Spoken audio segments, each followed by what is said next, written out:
জামাত ইসলামীর একজন মহিলা কর্মীকে আটক করা হয়েছিল।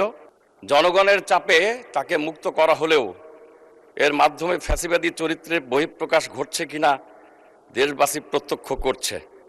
যে রাষ্ট্রপতি ফ্যাসিবাদী শাসনের সময় রাষ্ট্রের প্রধান ব্যক্তি হয়ে ফ্যাসিবাদের সমস্ত অন্যায়কে মেনে নিয়ে, গুম খুন যাবতীয় অন্যায়কে মেনে নিয়ে সমস্ত অন্যায়ের ক্ষেত্রে মুখে কুলু বেটে যিনি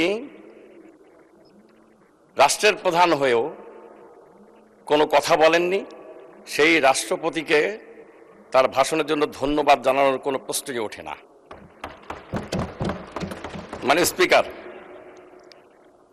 আমরা লক্ষ্য করেছি তেল নিয়ে একটি মন্তব্য করার কারণে ফ্যাসিবাদী কায়দায় জামাত ইসলামীর একজন মহিলা কর্মীকে আটক করা হয়েছিল।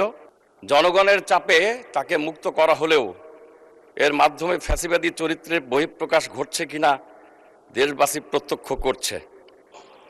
মানে স্পিকার, বিচার বিভাগের স্বাধীনতার প্রশ্নে জুলাই সনদে যে বক্তব্য প্রদান করা হয়েছে, সেই বক্তব্যের প্রেক্ষিতে বিচার বিভাগকে পৃথক সচিবালয়ের মাধ্যমে পৃথক করার জন্য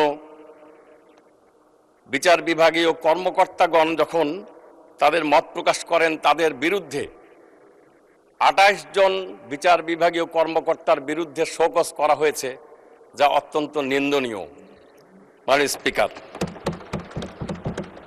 আমি জুলাই সনদের অক্ষরে অক্ষরে পালনকারী দলের প্রতি আমার বক্তব্য যে জুলাই সনদে বারবার করে সংস্কারের প্রশ্ন উঠে এসেছে।